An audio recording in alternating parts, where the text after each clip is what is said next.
Assalamualaikum warahmatullahi wabarakatuh. Perkenalkan, nama saya Bella Ramadhania dengan NIM 17106020044. Di sini saya akan menjelaskan tentang fisika statistika yang berhubungan dengan termodinamika, persamaan keadaan, fungsi respon, dan besaran intensif dan ekstensif. Termodinamika secara bahasa yaitu termo yang berarti panas dan dinamika yang berarti perubahan. Di dalam termodinamika mengkaji diantaranya yaitu 1. Pertukaran energi dalam bentuk kalor dan kerja, 2. Sistem, dan 3. Lingkungan. Termodinamika memiliki 4 hukum, yaitu hukum 0 termodinamika atau kesetimbangan termodinamika, hukum 1 termodinamika atau kekekalan energi, hukum 2 termodinamika tentang entropi, dan hukum 3 termodinamika yaitu keadaan nol absolut. Dan selanjutnya saya akan menjelaskan tentang persamaan keadaan dan fungsi respon, dan yang terakhir yaitu besaran intensif dan ekstensif. Hukum 0 termodinamika. Hukum 0 termodinamika berbunyi, kedua sistem berada dalam kesetimbangan termal dengan sistem ketiga, mereka berada dalam kesetimbangan termal satu sama lain, atau dapat diibaratkan jika A, B, C merupakan sistem termodinamika, sehingga A berada dalam kesetimbangan termal B dan B berada dalam kesetimbangan termal C, maka A berada dalam kesetimbangan termal C, atau disebut juga kesetimbangan termodinamika, yang dapat dituliskan secara matematis yaitu TA sama dengan TB sama dengan TC, atau suhu mereka itu bertiga sama. Selanjutnya yaitu hukum 1 termodinamika. Hukum 1 termodinamika berbunyi, energi tidak dapat diciptakan dan tidak dapat dimusnahkan, hanya bisa diubah menjadi bentuk energi lain. Atau jika divisualisasikan menjadi energi A hanya dapat berubah menjadi energi B, dan energi B berubah menjadi energi C, dan energi C berubah menjadi A. Begitu siklusnya, atau disebut juga kekekalan energi, di mana E total sama dengan konstan. Untuk persamaan pada hukum hukum 1 termodinamika yaitu delta E sama dengan delta Q plus delta W, di mana delta E merupakan energi pada sistem, delta Q merupakan panas yang masuk, dan delta W merupakan kerja pada sistem. Jika sistem menerima kalor, maka dia positif. Jika sistem melepaskan kalor, maka dia negatif. Dan jika sistem melakukan kerja, maka positif. Jika sistem menerima kerja, maka negatif. Dalam hukum termodinamika terdapat 4 proses, yaitu proses isokorik atau pada volume konstan, proses isotermik pada suhu yang konstan, proses isobarik pada tekanan yang konstan, dan yang terakhir adiabatik, yaitu tidak ada pertukaran kalor. Selanjutnya yaitu hukum 2 termodinamika. Hukum 2 termodinamika itu berpusat pada masalah entropi. Suatu proses dalam sistem terisolasi yang diberikan dikatakan dia reversibel jika sepanjang proses entropi tidak pernah meningkat atau entropinya tetap, atau dapat dituliskan juga ds lebih besar sama dengan 0.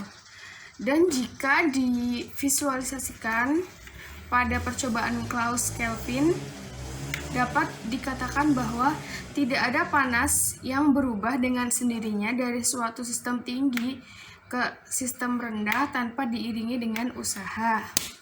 Maka efisiensi sistem dapat dihitung dengan membandingkan kerja yang dihasilkan dengan kalor yang diberikan, dapat ditulis secara matematis yaitu seperti ini, di mana efisiensi sama dengan usaha kerja dibagi dengan kalor pada saat temperaturnya tinggi. Yang selanjutnya yaitu hukum 3 termodinamika. Hukum 3 termodinamika berkaitan dengan temperatur nol absolut. Hukum 3 termodinamika berbunyi, bahwa entropi benda mendekati nol jika temperaturnya mendekati nol absolut. Apakah itu nol absolut? Nol absolut adalah 0 Kelvin atau sama dengan min 273 derajat Celcius. Semua proses akan berhenti dan entropi akan mendekati nilai minimum, yaitu min 273 derajat Celcius atau 0 derajat Kelvin.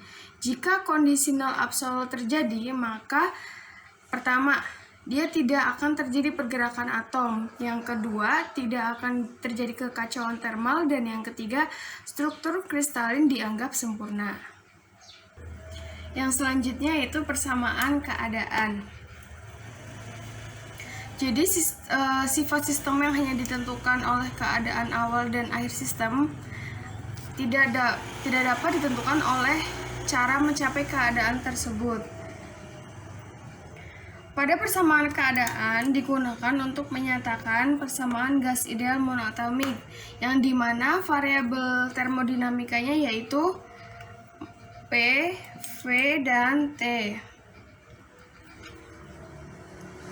Dalam pernyataan ini, keadaan setimbang dapat dinyatakan dalam persamaan ini, yaitu F sebagai fungsi keadaannya dan Yx itu sebagai variabelnya. Dia jika sama dengan 0 maka dia keadaannya setimbang. Jika tidak sama dengan 0 keadaannya tidak setimbang. Secara diferensial dapat dinyatakan parsial F per parsial X dalam YT ditambah parsial F per parsial Y dalam XT sama dengan 0. Bisa juga dituliskan yaitu X sama dengan X plus delta X, Y sama dengan Y plus delta Y dalam keadaan setimbang. Selanjutnya yaitu fungsi respon. Fungsi respon dibagi menjadi 3, yaitu kapasitas panas, lanjut kompresi isotermal, dan ekspansi termal. Yang pertama yaitu kapasitas panas. Kapasitas panas dibagi menjadi 2, yaitu pada V tetap atau CV dan pada P tetap atau CP. Di sini kita terdapat persamaan dari fungsi respon, yaitu delta Q sama dengan C kali delta T, yang mana menghasilkan C sama dengan limit delta T mendekati 0, delta Q per delta T sama dengan delta Q per delta T. Lalu pada volume yang tetap didapatkan persamaan yaitu CV sama dengan delta Q per delta T pada volume sama dengan delta E plus delta diferensial E plus diferensial W per diferensial T pada volume, lalu disubstitusikan dan didapatkan persamaan diferensial E. Maaf tadi karena cahaya yang kurang jelas, saya ulangin. Pada volume tetap CV sama dengan diferensial Q per diferensial T pada volume sama dengan diferensial E plus diferensial W per diferensial T, lalu disubstitusikan dan menghasilkan persamaan diferensial E per diferensial T pada volume ditambah dengan P diferensial F per diferensial T pada volume. Maaf tadi saya ada salah sebut, maksud saya diferensial E per diferensial T pada volume ditambah P diferensial V per diferensial T pada volume.